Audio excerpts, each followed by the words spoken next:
Okay, let's start session. So let me first introduce our jury member. I'm Xu Wei from 中央大学. Professor 林文清 from 台师大. Professor 刘义宇 from 台湾科技大学. Professor 胡淑芬 from 台师大. Professor 钟代江 from 国防大学.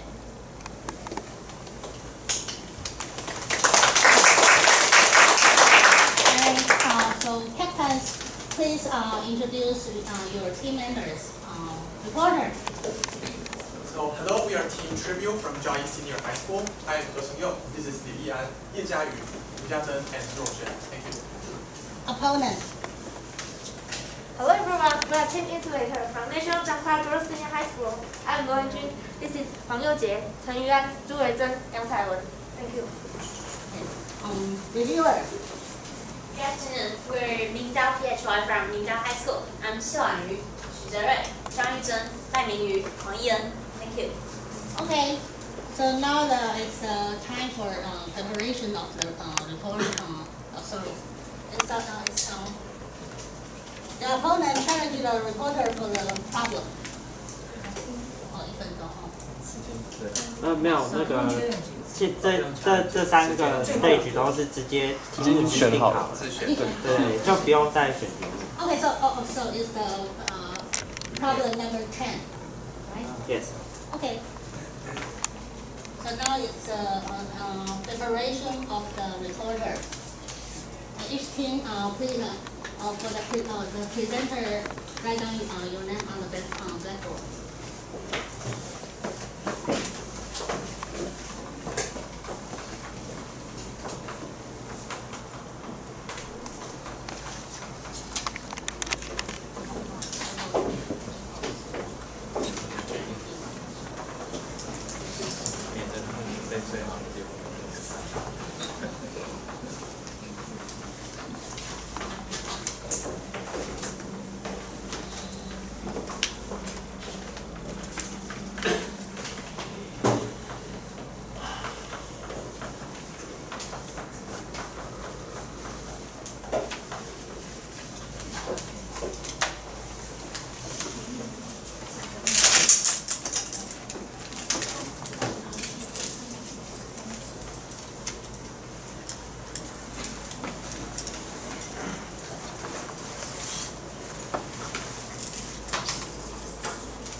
I present the presentation of the recorder. So, honorable jurors and fellow participants, I am the reporter of the trivia, and now I'm going to report problem number 10, magnetic field.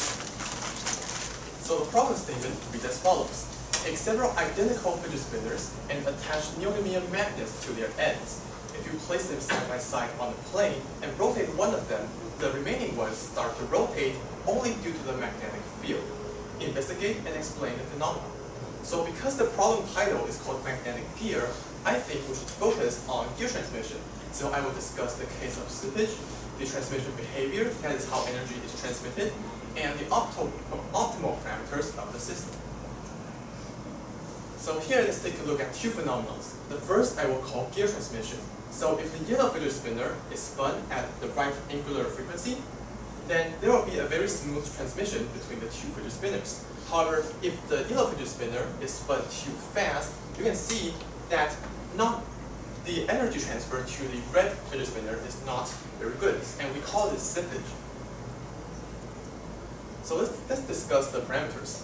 So first we have the dipole moment of the magnets M, the orientation of the two fidget spinners, or even more, as a function of time. The separation distance between the two, or even more, fidget spinners, the arm length of the fidget spinner, the number of fidget spinners along this gear setup, and the motor angular velocity, which is the constant angular velocity given by the motor that spins the first fidget spinner. So let's take a look at the experimental setup. So I have a motor here with an adjustable angular velocity knob, and this motor is connected to the very first fidget spinner. So this fidget spinner's angular velocity can be controlled, and it is connected by magnetic field to the other fidget spinners. And I have a camera here recording at 60 FPS and a light source and power supply. So for the quantitative theory, let's investigate first the smooth transmission case. So let's suppose there are two fidget spinners, and these two magnets have a separation distance of d. Now, an external torque given by the motor is given to the first fidget spinner. Now, when this fidget spinner spins, the distance decreases. So there is now a very obvious interaction force between these two magnets, and they point in these two directions. Now, you can see that this force creates a torque in this direction, which is in the opposite direction of the torque given by the motor. So they are in the opposite direction, and the motor needs to do work to transfer energy. Now, but for this case, the torque given on the second fidget spinner is in the same direction with its omega, with its angular velocity. So energy is transferred to the second fidget spinner. As you can see, when it spins, the distance increases and the process repeats again. So like this, and the force will cause a further torque, and these two are also in the same direction, these two are opposite in direction, so work is needed to be done on the first fidget spinner, and work is transmitted to the second fidget spinner. So that's the smooth transmission case. There's a transmission of power. But what if there's slippage? Well, let's consider the same scenario. The separation distance between these two magnets are d. Now, when the d becomes closer, then there are interaction forces, these two forces causing torque. Now, but if the first fidget spinner spins too fast, you can see that the force is now these two forces. And the problem with these two forces is that you can see the torque now on the second fidget spinner is in the opposite direction to its angular velocity. And if we go forward a little bit, because this spins too fast, the torque is now in another direction. And when it spins even more, the torque changes direction. So because the torque constantly changes direction, not an effective energy transfer can be established. So we call it slippage. And slippage happens if the first fidget spinner spins too fast. So there must exist a maximum motor angular velocity that guarantees no slipping. So for the quantitative theory, I used the Python program to model the motion or the orientation as a function of time of two fidget spinners or more, and to use this equation to model theta as a function of time. So So here, what I want to say is that based on this equation, that is the interaction force between dipoles, I can figure out the torque as a function of orientation. So using this and a numerical simulation, I can calculate the orientation theta as a function of time.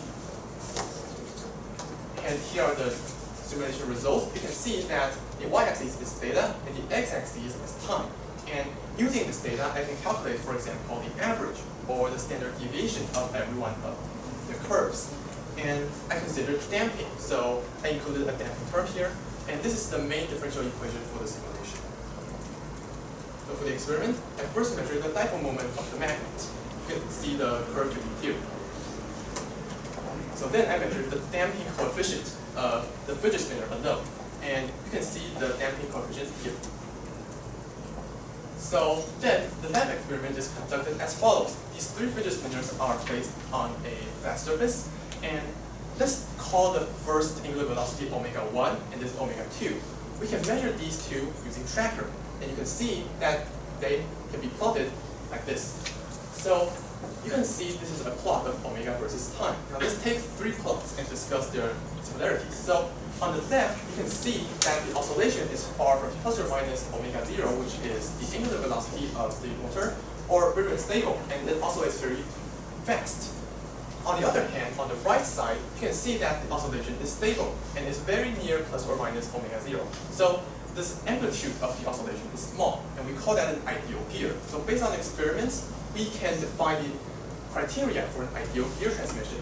First, the angular velocity of the further fidget spinners should be close to the motor's input angular velocity to avoid slippage. Second, the fluctuation of the energy velocity, angular velocity, should be minimal. So we can call these two criteria. This fraction is approaching 1, and the standard deviation over omega 0 is approaching 0. So here's a gear transmission in our experiment. So based on this, we can calculate these two values. Here you can see that this is close to 1, so it's ideal.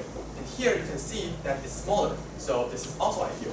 But you can see, for example, these two are not close to 1, so they are bad transmission. So the optimal omega 0 should be around here, which is 4.71 radian per second. And we can change the separation distance a bit longer, and we can see that the ideal region is smaller.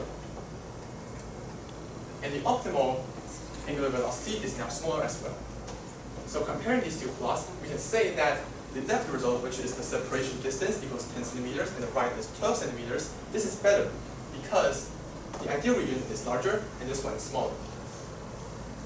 So let's take a look at the computer simulation. So because we cannot have a large amount of n, that is the amount of fidget spinners in the lab, I made a computer simulation.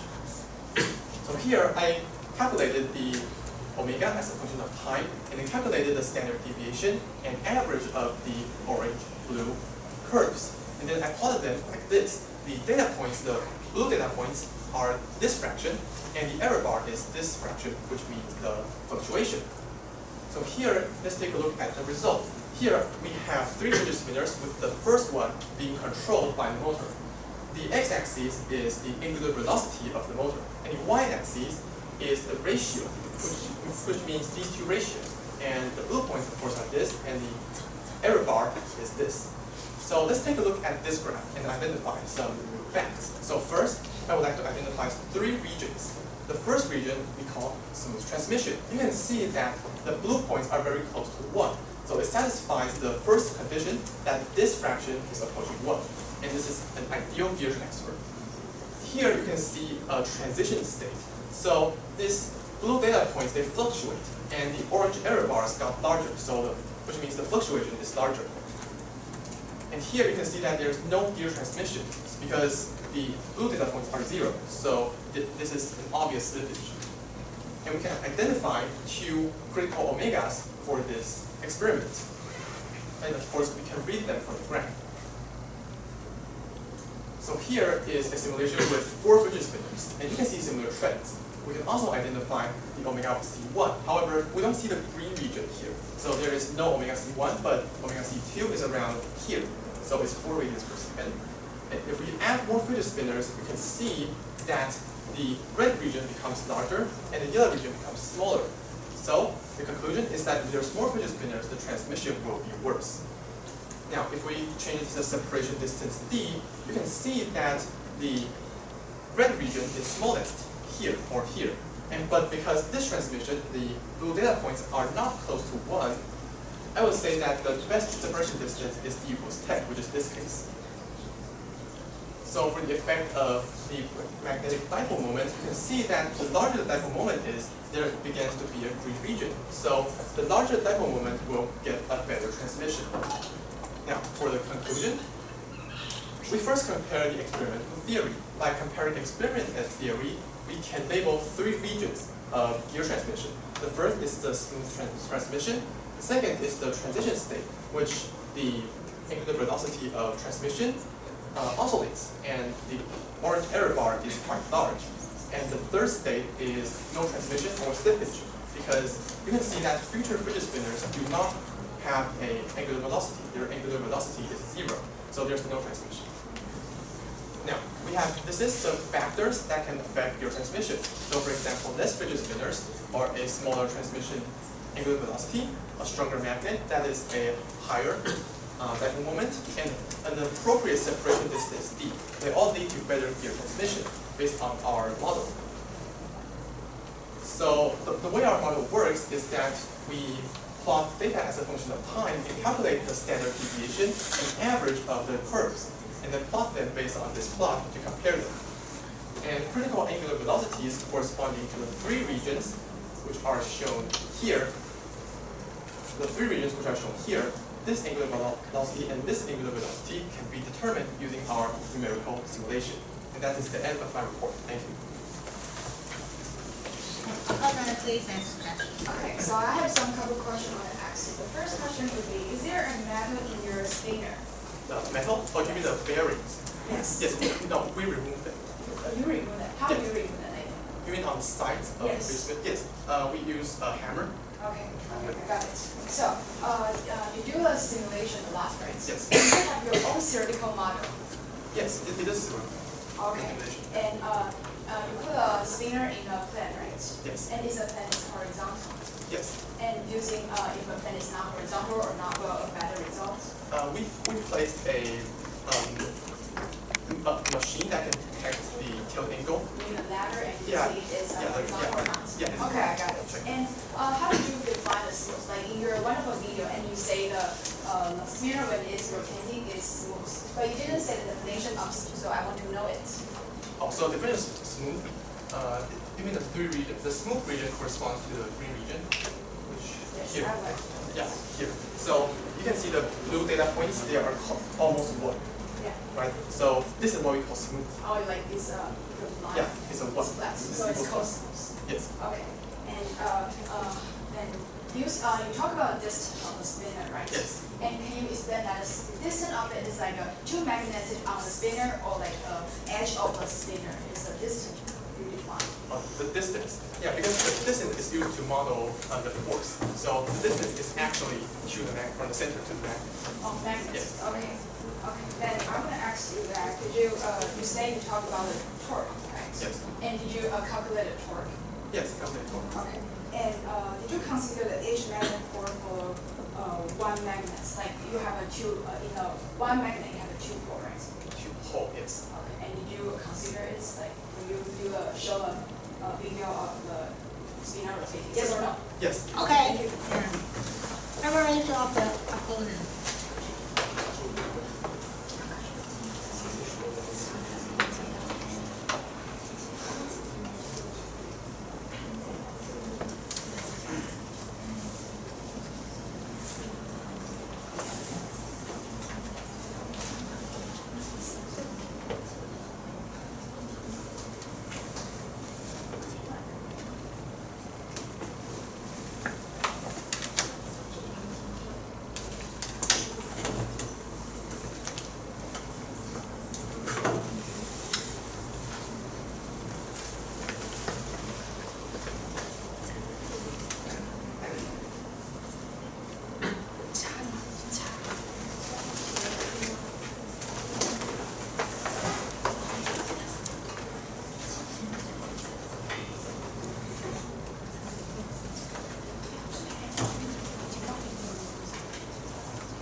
Please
take the floor. Okay, so hello everyone. My name is Hans from English, and now I'm going to propose a problem number 10, negative here. So in problem statement, take several identical bridges spinner and attach non-linear magnet to their ends. If you put them side by side on a plane and rotate it on one of them, the remaining ones start to rotate only due to the magnetic field. Investigate and explain this phenomenon. In my presentation, I will mainly focus on how do the different motion of one of the spinner affect the rotation of another one, and how do the magnetic field influence the rotation in the whole system.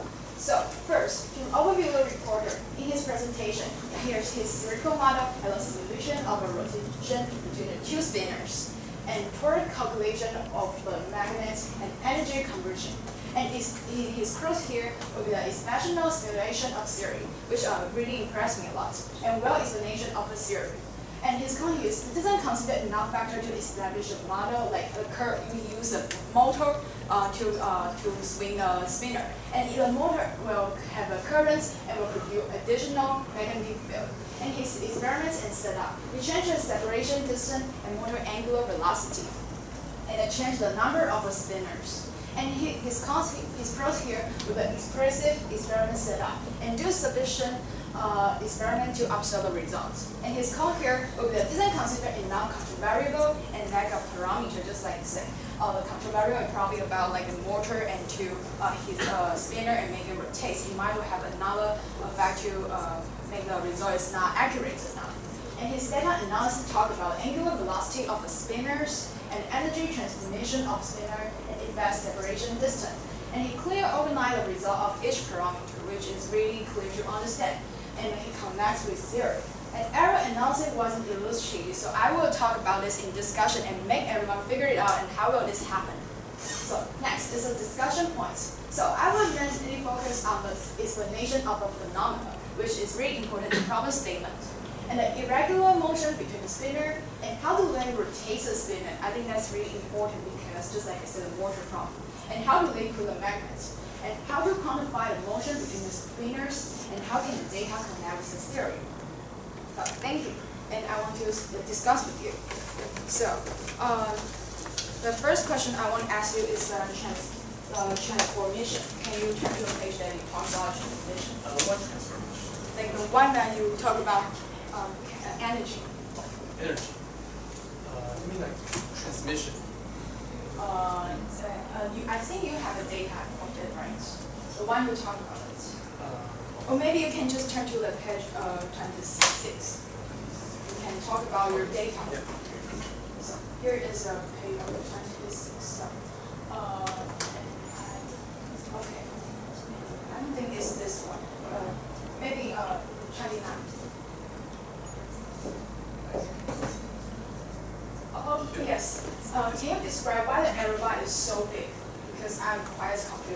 Yeah, so the error bar is, here it means the fluctuation. Fluctuation. Yeah, so you see. And why don't you do the charts about the fluctuation? Yeah, I did. Yeah. So for example, I plot them separately here. So here's separate. So this is the average angular velocity, and this is the standard deviation, which is the fluctuation. And you can see that the fluctuation goes down. So here is actually the best transmission because it doesn't fluctuate that much. Oh, it doesn't fluctuate that much, so it's called an ideal one. But if fluctuation like a really big, it's called a bad situation. Yes, but the main point is that the transmission angular velocity should be close to the motor. That's the main point. Close to Yeah. the motor. Okay. And can you turn the probably is the next page. Or the next page. Next page. The one that you have a red line. Oh. A red line. You mean the 3 regions? Yes, I think it's that. This. Yeah. Oh, could you tell me that what is a red line? Because you didn't talk about it in your presentation. Red line. You mean these error bars? Oh, this is error bar. Yeah. So it means the fluctuation. Oh, it's And also the same thing. Yeah. means a fluctuation. Okay. So, and I want to ask you that did you calculate the magnetism in your experiment? The mechanism. Yes. Yes, I think I presented it very early. So. Do you use a sensor to see it, or how did you? You mean do I have? I didn't see the magnetic field. Why? You mean that? But I think it will affect the result a lot. So you think I should use some? Sensor and to see it, and to see the magnetic field will maybe will change a bit because it's about the magnet. So you don't observe it. I didn't use anything to observe the magnetic field. So you don't consider magnetic field. Yes, it is important.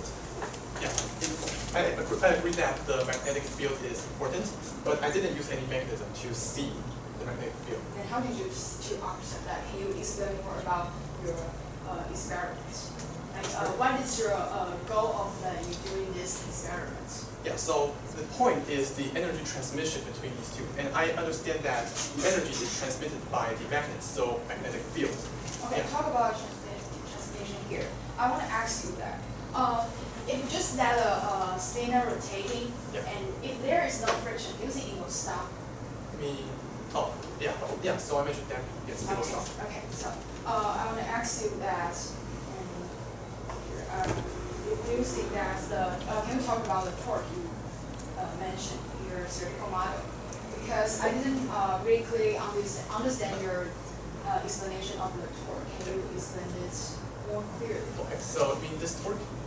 Yes. Yes. So do you agree that the magnetic forces that point these two ways? Yes, I agree with that. What about the S here? You only considered about the N pole here? Yes, And the then- S poles.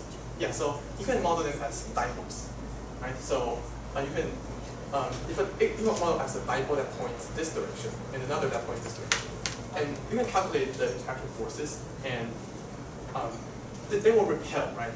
We know that Yes. magnets repel. Yes, Yeah. I understand it. And if you want to consider the S pole, they are separated they're further, right? They're separated far, so the effect is smaller. So the main effect is because the N repel. That's But the- what I mean is that you derived a force analysis of it, but Yes. did you calculate the torque like that? Yeah, because I have a numerical simulation, and first I need Do to a simulation? yes, I need to calculate this force, right? Yes. So MA and MB are the magnetic dipole moments of the magnets, and I Okay. can calculate the force based on this. Can you more clear talk about the A? What is A mean and B A. like which?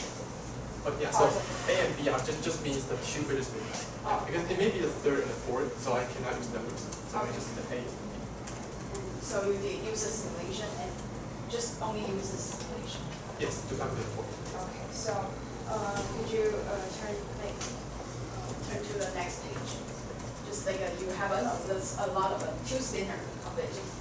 Like qualitative one. Yeah, you talk about one like omega or Oh, like this. yeah. So, when it is repel, right? Yes. And do you think there will happen like it will attract in this two spinner will have attract the phenomenon of this? I mean, these two can attract. Yes, because when it repel, and maybe they will have some direction. Did you see the maybe the distance will maybe you can show me the like the video you did of this. Maybe we can figure it out. Thank you. Yes. This video? No. Oh, okay. Talk about your video. I have something. You remind me of something. Okay. Video. Yes. So, You put a magnet here. Why is the goal of you put a magnet here? I want to know this because you actually can put here and here. Will there have a different of this? you mean where else can I put it? Yes. Yeah. Yeah, because if we put it here in these three directions, the mass is equally distributed. So the spinning is stable. But here it will have a plastic, right? Plastic, yes. Introducing it will affect the results. Like you actually can put a magnet here. Oh yeah, yes. But you know that magnetic fields penetrate. Right? We don't need any medium connected. Yeah. So it doesn't matter. Okay. And can you turn to the next page? Characters? Yeah. Okay, sure. So, just like I said, can you more clear to talk about like the rotation of the, because like when your presentation is, I didn't really understand the rotation. So why rotates, right? The magnetism. Yeah. So maybe you have to go to this diagram then. Yeah. Yeah. So you know the force is in these two directions. Yes. And they cause different directions of torque. So in this direction is this way, but this fidget spinner actually spins clockwise. So the torque given by this interaction and the motor are in opposite directions. Yeah. So work is needed to be done on the first one. But for the second one, you can see that this torque is in this direction and it accelerates. Yeah, okay. And that's why it moves. Okay, I understand right now. So can you turn to page 9?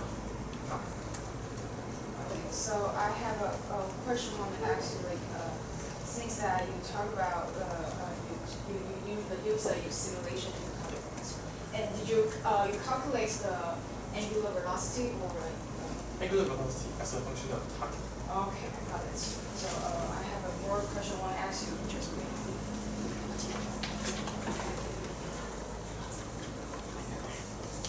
So then I have one to ask you guys. Do you think that just like I suggested you guys, right? I think you should consider the magnetic field.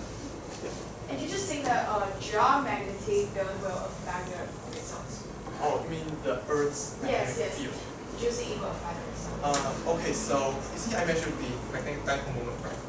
So the Earth's magnetic field is very small. I think it's around a few gauss, 0.5 gauss. Oh. Yeah, and if you see here, the magnetic field here is very big. Yeah, 40 times gauss. So 40 gauss versus 0.5 gauss. I got it right now. And since I saw your experience, and I want to ask you that, how did you like? And did you do the spinner side by side, or do you try to do the vertical one? I didn't try to do it vertical. And do you think what if you do the vertical one will affect the results? Well, if I need to do a vertical one, I think the magnets should be arranged. Yeah, you see, I arranged this side, right? It points to the side. And if you want to place it vertically, I think it should place be like this. And tend to yeah. So I want to ask you that do you think will practically be the same? What is it will be changed when it is in the like even if like in the same situation, but when you do the experiment, it will the like okay, just let me draw the chart. So if the spinner here, here will be the this mix. So, and do you think that each time you do the experiment will have a same rotation direction? Well, it depends on the initial condition. It's like where you orient. Sure. Can you explain this and by your theoretical model? You mean the direction is right? Yeah, because I'm not. If you say the like a rotation will repel, right? Yes. And repel will have different direction because sometimes the repel like this and like this. Do you think that each time you do the experiments will affect the results? Well, if you initially place them at the same angle, yes. and you rotate them at the same angle velocity, and even if it's not the same in the start, it should be almost constant later because the transmission is constant. Okay, thanks for your answering question. And now I think I understand more about your experiment. And did you do a difference like magnetic pole in your experiments? Like did you only do the one that is NS, or do you try to do another group of this? And you change the magnetic? You change the poles, like that's Yes, out. yes. I didn't try that, but I think it will be the same. You think it will be the same? Okay, I got it. Thanks for your answer, and now I understand more about your presentation. Thank you.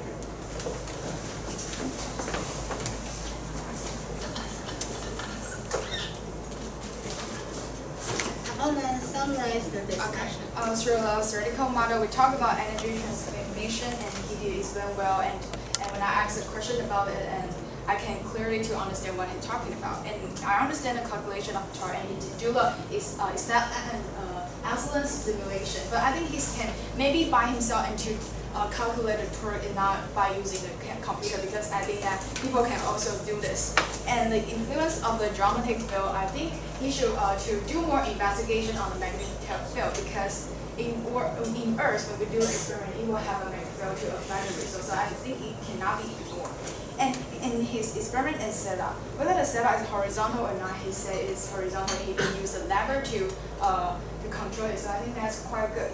And he also talked about the error analysis in the data chart, and we discussed about it. And we can know more about that is because of like he said have a fluctuation in this. So yeah, and I think he did do a different position of spinner. I think it can make his presentation more clearly. Reviewer, please ask questions.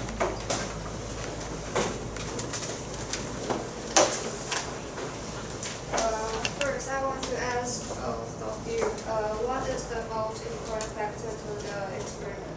What do you think? I think it's the dipole moment. Okay. I agree with it before. Next question, also both of you, what is the main factor affecting the rotation of the fidget spinners? I think it's a magnetic pole. I think it's the angular velocity. And the next question for report, can you turn to page 3? How do you control the central point of the fidget spinner? I use some sticky clay to stick it on the surface. And also both of you, what is the main factor resulting in the damping? Damping. Yeah. It's the internal friction inside this part of the fidget spinner. Just like Okay. And for opponent, are there any other forces that might cause energy consumption that report didn't consider? I think just like I said, the geomagnetic field will affect this, so it probably has some transformation. Okay. And the friction, also the friction. Okay. And both of you, do you think the placement of north and south poles will affect the results? Yes. It depends on how you place it. But if you place it vertically, yes. But if you change the N and S poles, then Okay. Thank you.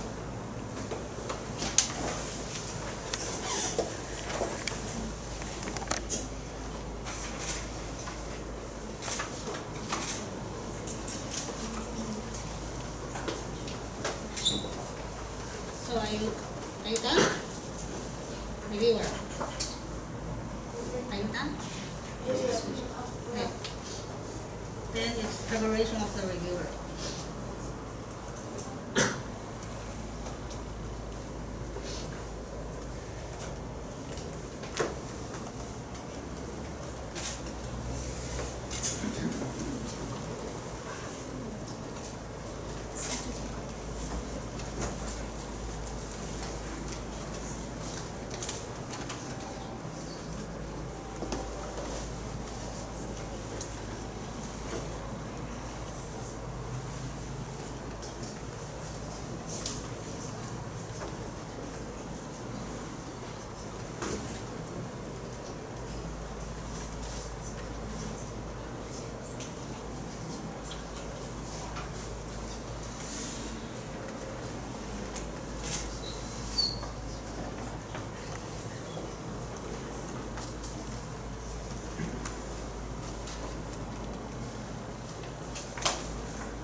will take control.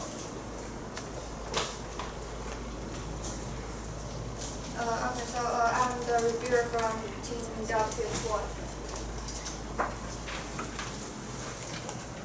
This is problem 10, magnetic field.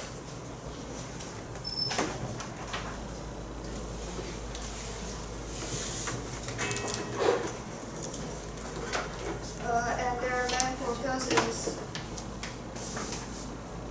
slippage, transmission behavior, and optimal parameter. And the summary of the report, the theory they use is smooth transmission, transmission of power in interaction force, and numerical simulation. And setup is motor, angular velocity, light source, and power supply.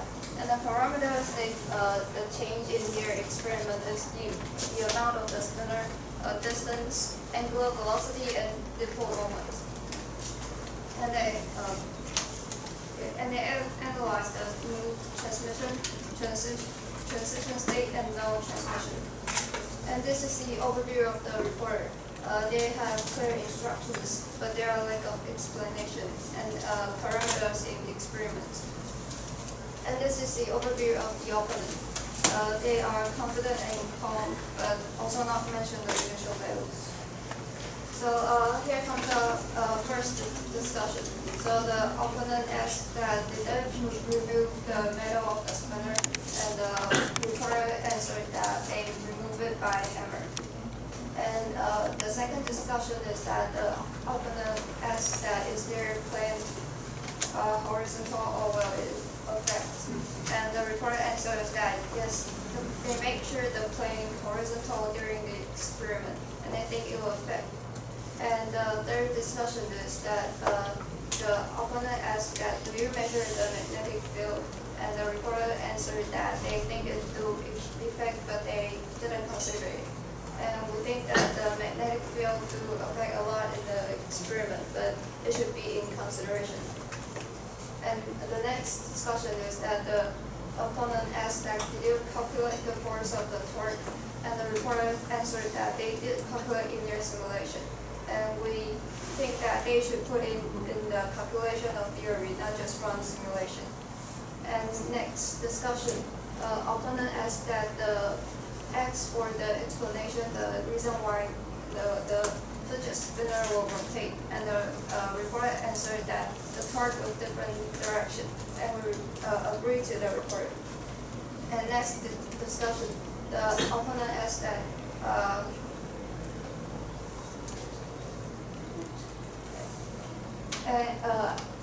I asked what is the main vector to the rotation, and the reporter answered that it's because of the magnetic field, and opponent answered that it's the angular velocity, and I think it's because of the magnetic field.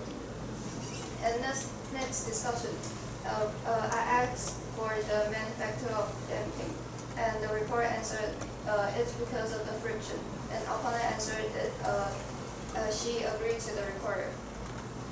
And next, I asked that the force they didn't consider, and the opponent answered that the magnetic field and friction, and we think that they should put into consideration. Thank you. Any conclusion from the reporter? So here are my concluding remarks. So first, the opponent mentioned that the magnets can be placed in a different orientation. For example, you can place the S ball outside, or you can place it vertically. And also, you can place fidget spinners, you can stack them vertically, and I think that's a very interesting idea, and we can investigate it. And also, damping may be caused by several reasons. For example, the internal friction inside the beads of the fidget spinner, air resistance, or even eddy currents, because the magnets are made of metal, and a changing magnetic field will arise eddy currents in them. And the most important factors influencing the gear transmission are the angular velocity that the first fidget spinner is spun at, and the strength of the magnets. And fourth, the magnet's magnetic field is strong enough, which I think we have calculated is over 80 times larger, to neglect the geomagnetic field. So we can neglect the magnetic field created by the Earth. And also, since the magnet penetrates through materials, I think the opponent mentioned that we can place them outside the fidget spinner. But I think both her description and my placement are both okay because the magnetic field can penetrate the material, so it is okay to place the magnets on the inner side of the fidget spinner. And also, if you place them on the inner side of the fidget spinner, it is easier to use clay to stake it, and it will be more stable. And thank you. Okay. So now it's a question from Joey. No question to the reporter. Can you go to page 9? I'm wondering how many dipoles or magnets you use or include in your model. Actually, for example, you have 6 now. Yes. But in your model, how many do you have? Yes, I have 6. You do have 6. No, because I can calculate the torque. For example, this can be theta 1 and this can be theta 2. But I just have to change the. But if you have a 6, then you have, because the dipole is interaction, yes. then you have so many forces. Yes, but using a program, you can simply add them up. It's very easy. And about your frustration, I don't understand still very well. Can you go to 29? 29? Yeah, page 29. As asked by the reporter, sorry, the opponent. Yes. Probably is This piece? 28 or sorry, and yeah, but I see that because the ratio usually you think 1 is the best condition, right? Yes. If it is 0, then it doesn't work at all. But sometimes I see your fluctuation covers 1 and 0. Yes. So what does it mean? I don't think it's a very conclusive result.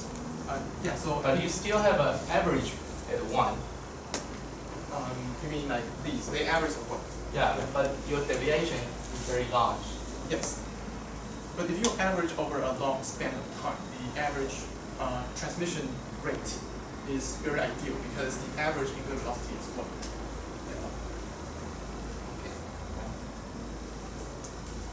More questions? One simple question.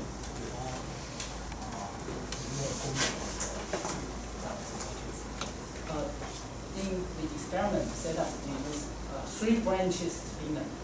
So if we have 4 branches or 5 branches, how do you think it may impact the omega 1? How do you think? So I think if you have more magnets, it will be more stable. Just like if you have more teeth, no more gear, so it will be a better transmission. How do you?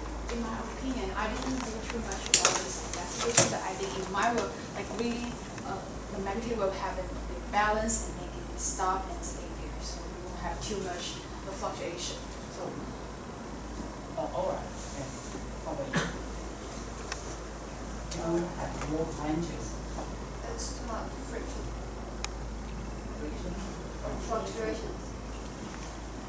too much fluctuation. Okay. More questions? Okay, so now it's on scoring time for Julie.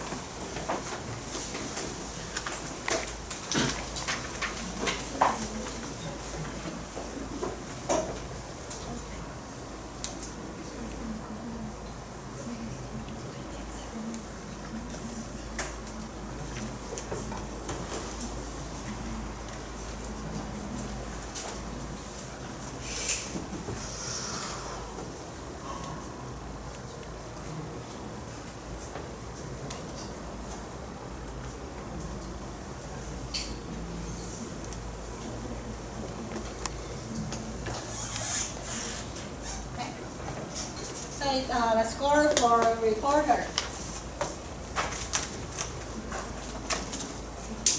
8, 7, 9, 8, 7. The score for opponent.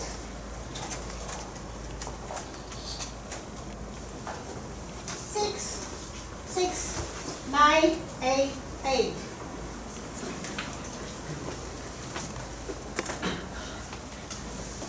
The 4 for reviewer. 66776. Okay, that's the end of this session. Oh, sorry. Any comment from Yuri? Okay, then let's have a break. Thank you.